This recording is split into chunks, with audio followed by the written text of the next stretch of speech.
So we on our way to a festival. I said, let me go ahead and get my thoughts off while I get ready. What was I about to say? Oh, this video will have spoilers. Absolutely. Okay. I need me a new concealer because this one does not exactly match, but I make it do what it do. But anyway, so what was this book about? This book was about, there was an event that happens in which all white people in America go to the nearest bodies of water and drown themselves. So this book takes place in a period where I think it's like a year after the event or sometime after the event. That's what they call it, the event. There's this man who's the main character. His name is Charlie. But Charlie is in DC. He was in prison for a very, very long time. I want to say almost 20 years for sexual assault against this white woman named Elizabeth. He tells us the backstory of them. They fell in love in 3 days, is what they say, in 3 days. And her brother didn't like it. He saw them in like a room together. I think it was a dorm room. And he accused him of raping his sister. He then shot Charlie. And when the police came, Elizabeth, which is the woman that he was in love with, she went along with her brother and said that yes, it was sexual assault to save her brother. So after that, he goes to prison for 19 years. Okay, the only reason he's even out of prison and we know of him is because after the event happened, a lot of black people went to the prisons and broke the black people that were in prison out. So as soon as he gets out, he becomes a professor at Howard. He teaches in the trade world. So he's teaching students how to fix things because he says all his life he's been really good at fixing things.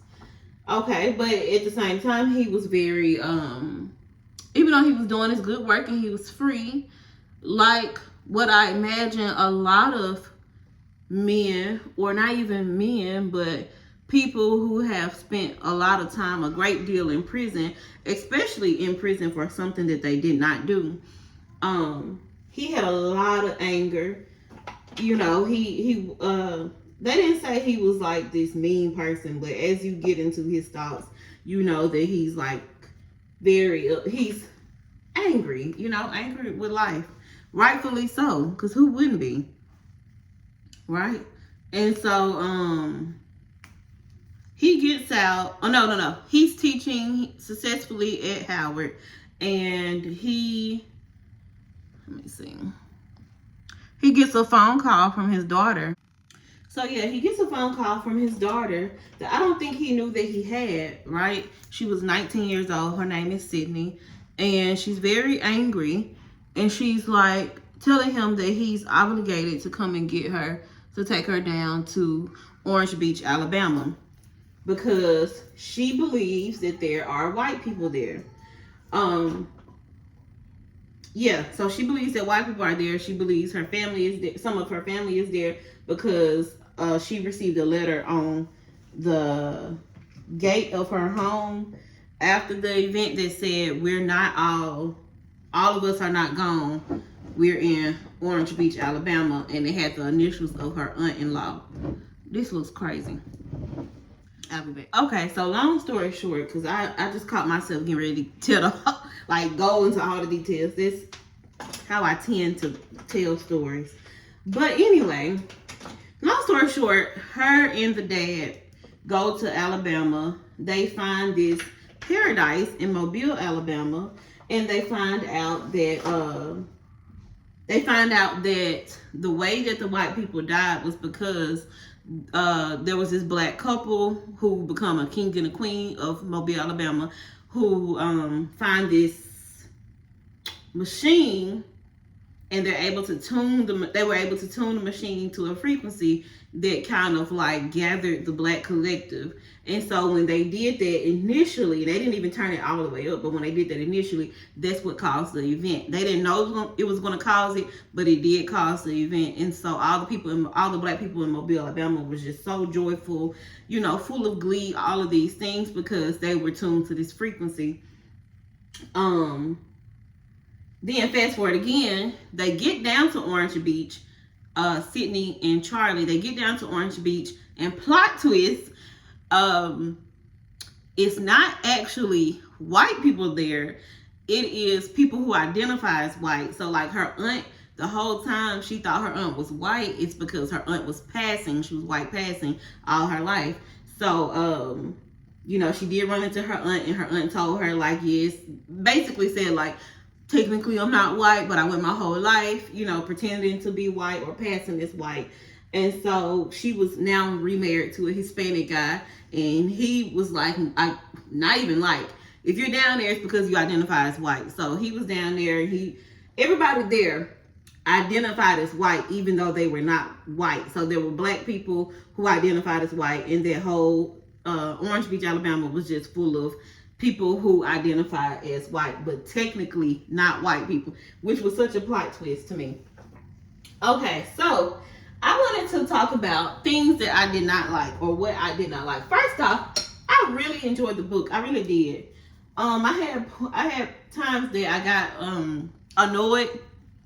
I got annoyed, and we'll talk about that.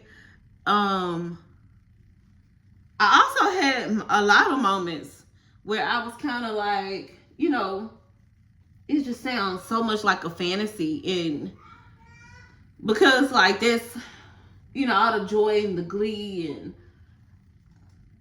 that these people had in Mobile, and not just Mobile, but in different parts of the country, it just sounds like it's such a far, far, far away thought, as a black woman in America. So anyway, I'm gonna tell you what I did not like. I did not like how Mississippi was written. First of all, people that know me, and I even have it in my little bio on my YouTube channel, I am originally born and raised in Jackson, Mississippi. We moved to North Carolina not too long ago, as an adult. But born and raised Jackson, Mississippi. I'm very sensitive about my city, okay? I get very sensitive about my city. Like, only we can talk about Jackson, But anyway, I get it. But at the same time, no, what I did not like was the fact that when they had to drive through Jackson to get to Mobile, and when he got to Jackson, the way he described Mississippi as a whole, but I'm going to talk about Jackson, but the way he described us was like we were like zombies, because we basically didn't know what to do in this new world without white people. So we was like zombied out, walking around confused, da da da da. I did not like that, because it made me wonder, has he been to Jackson, the Arthur? No disrespect to the Arthur. Disrespect to the Arthur, but at the same time, I do want to know, like, has he been to Jackson? And I asked that because people who are familiar with Jackson for real, know that Jackson is predominantly black. Like, it's been like one of the blackest cities in America, right?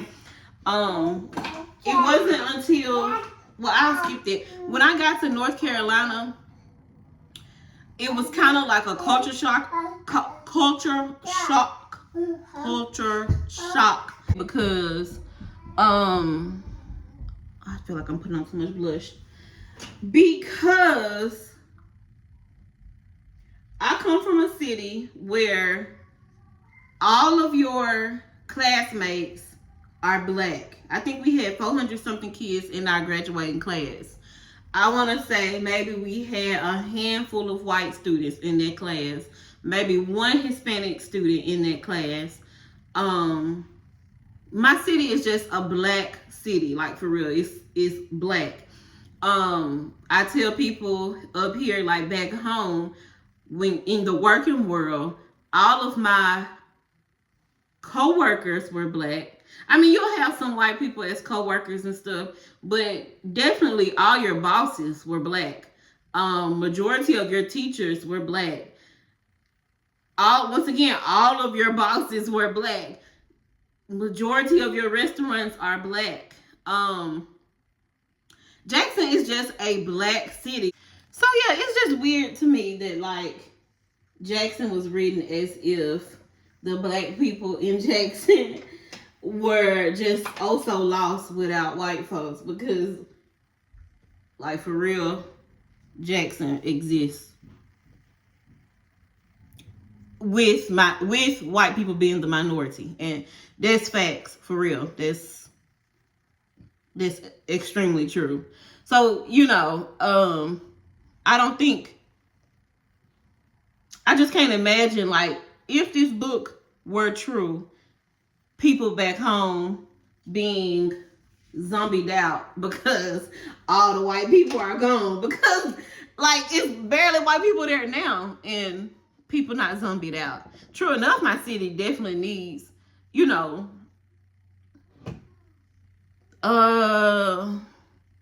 we have room for improvement 100%. But anyway, and then this is me hating on Mobile. I haven't been to Mobile, but I have a very close friend who stays in Mobile. And when she moved to Mobile, she's originally from the coast of Mississippi, which the coast, I always joke with my coast friends, they kind of like Californians. They're different from like Jackson, Mississippi. They're a little bit bougier is what I'm trying to say. So anyway, I was telling her about it, and I'm like, telling her how he kind of wrote Jackson versus Mobile. And I thought that was funny because once again, she stays in Mobile. And when she first moved there, she always said how Mobile reminds her of Jackson. So it was kind of odd that like he wrote Mobile as if it was like this black heaven.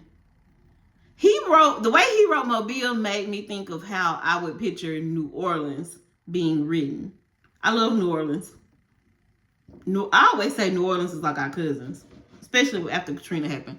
But the way he described Mobile is like this just grand place full of joy and people just happy and we just like on this high.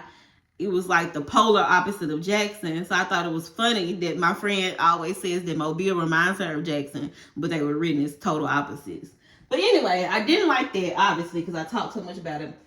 What else I did not like? Like I said, his daughter annoyed me a little bit, but at the same time, I did have some empathy for her because she was a biracial young lady, 19 years old, she was raised through a white lens. Like she did not know her father. And what she did know of her dad is the stereotypical black dads leave their children type of thing. Which even though she didn't know the details, she didn't know that he left because he had no choice but to leave because he was sent to prison because her mother lied on him.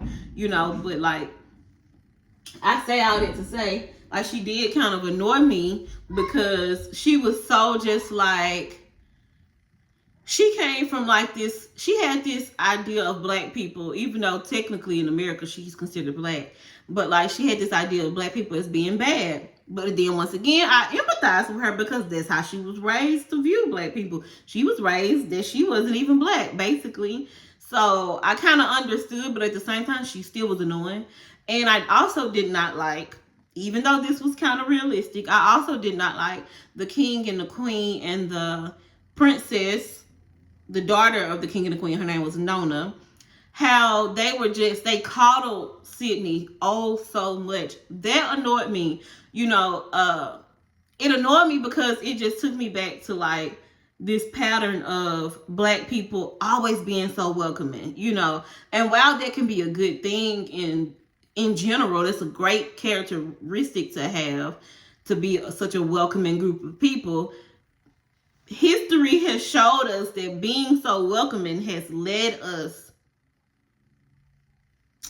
into my first thought was like hell, basically.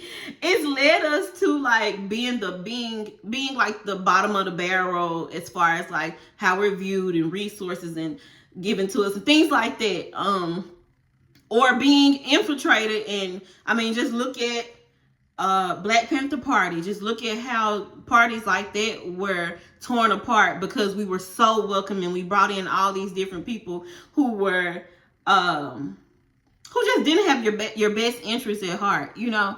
So that kind of annoyed me when I saw how Nona they were just kept coddling her, and they were like I said, I had some empathy for her as well. But I'm the type of person, and this is even outside of when we talking about race, but I'm the type of person, if somebody don't want to go, you can't make them go. In her case, if she don't want to be around Black people, if she don't want to identify as white, as Black, you can't make her. Like, leave it alone. You know what I mean? Like, don't be like, oh, it's okay, you're so beautiful, you da da da da da, you know. And even though it was good in a sense of like the way that they treated her kind of pushed her into some self-reflection and self-identity and things like that. But at the same time, I just felt like it was wasted energy to just be like coddling her, basically. And that's just not even like her. Just her. But like, that's to say, like, if they would have went down to Orange Beach with the people who identified as white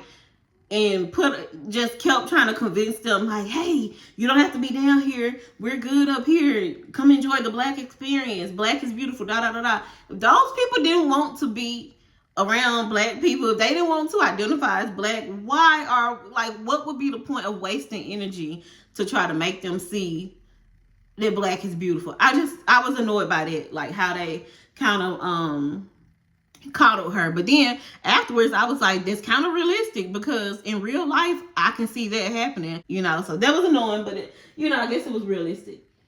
I did not like the fear of the South. I noticed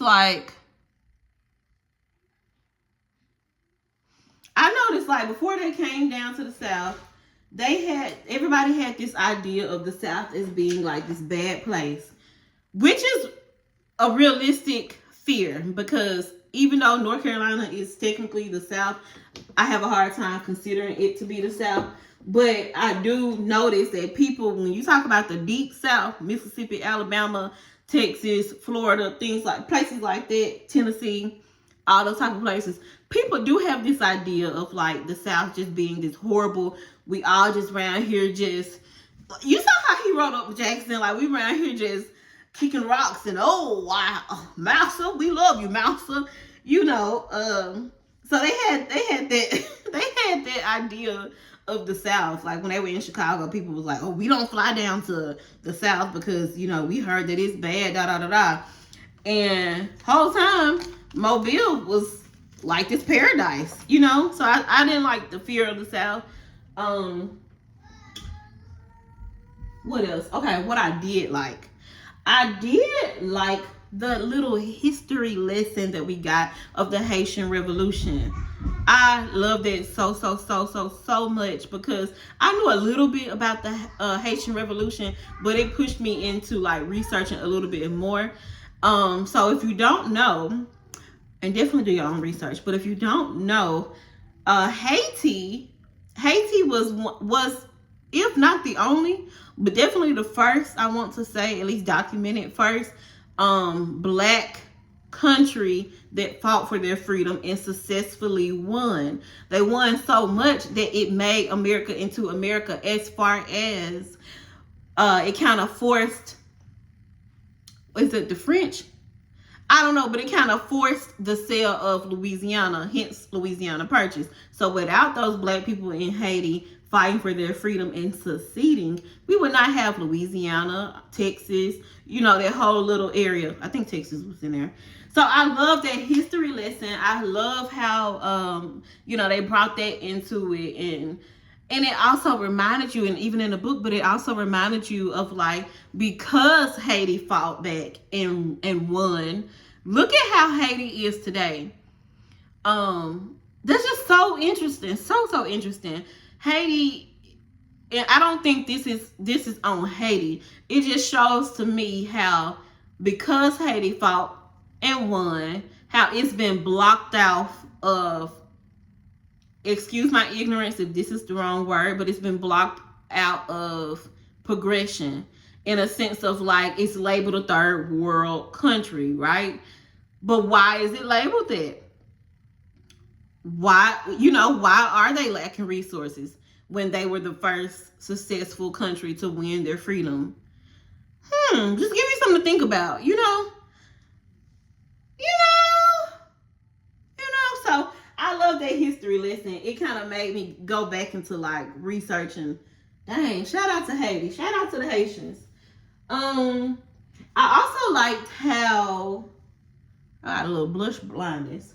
But I also loved how I love the things of like joy, innovation, community. I love those things in this book. I also loved how it ended. It wasn't a cliche ending, as far as like, I feel like a cliche ending would have been like Charlie and his daughter reuniting, and they just having like, they running into the sunset with each other, father and daughter, love, all these things. It wasn't cliche in that sense, because it ended with Sydney, experiencing this black joy, experiencing a big push into self-identity as a black woman, but also still having some confusion, still having some conflict on her identity. And so, and then she, when she made it to Orange Beach and she saw her aunt and the people that identified as white, she didn't really identify with that either, because like, she realized like, y'all out on my dad and, all of this stuff. So it ended with her driving off, I think all the way to Arizona, and just going into some water and just being with her thoughts. They don't tell us if she dies. They don't tell us like if she's trying to drown herself. They don't tell us what. It just ends with her getting into the water with her thoughts. And it ends with her dad and some of the people from Mobile, I believe, going to go find her, I think. And he was able to I think he turned the machine on to kind of tune up the frequency. But yeah, so I love the fact that the ending was not cliche. Loved it. I feel like it'll be a great movie. And I want to say that's it. That's all my thoughts. Yeah, that's all my thoughts. I did see a review where some of my sisters were saying they hated the book because they felt like, the character was like, he was kind of navigating the world through a white gaze. I didn't really see that. I saw him being angry because I saw him not wanting to turn the machine on all the way, because if he turned on the machine, he was scared that it would wipe out everybody else, as far as people who missed white people, or people who, like his daughter, for example. His daughter did not completely identify as black in the black experience. So he had this fear of like, if I turn on this machine, what happens to my daughter? So he was kind of hesitant. I didn't really see him as like wanting to not turn the machine on because he was trying to save white people. I thought he was trying to save his daughter. So I don't know, y'all. But anyway, I thought that was a really good book. I enjoyed it. Had to get my thoughts off. But let me hurry up. I gotta get these kids ready so we can get out of here and enjoy ourselves at this festival. And I'll tune back in with the final look, okay? So overall, I feel like I needed to add this part. Overall, I thought it was a really good book. I thought it was very realistic, as far as him kind of centering around the fact that if this was reality, how there would be some people who would struggle. Like this would be a struggle for some people, for some black people. So I love how he centered it around that, while also showing the joy and the glee, and the world without paranoia, the anger, all these things. But I do appreciate the fact that he centered it around a character, Sydney, who was biracial, because I do understand, and I understand as far as I've lived it, so I can't fully understand, but you hear so many people who are biracial who say that they struggle with that. Like, are they black enough? Are they white enough? Not feeling black enough, not feeling white enough. So I do appreciate that he centered the story around a character who had that inner conflict or that conflict with her identity. So anyway, I had to get that off. I'll be back.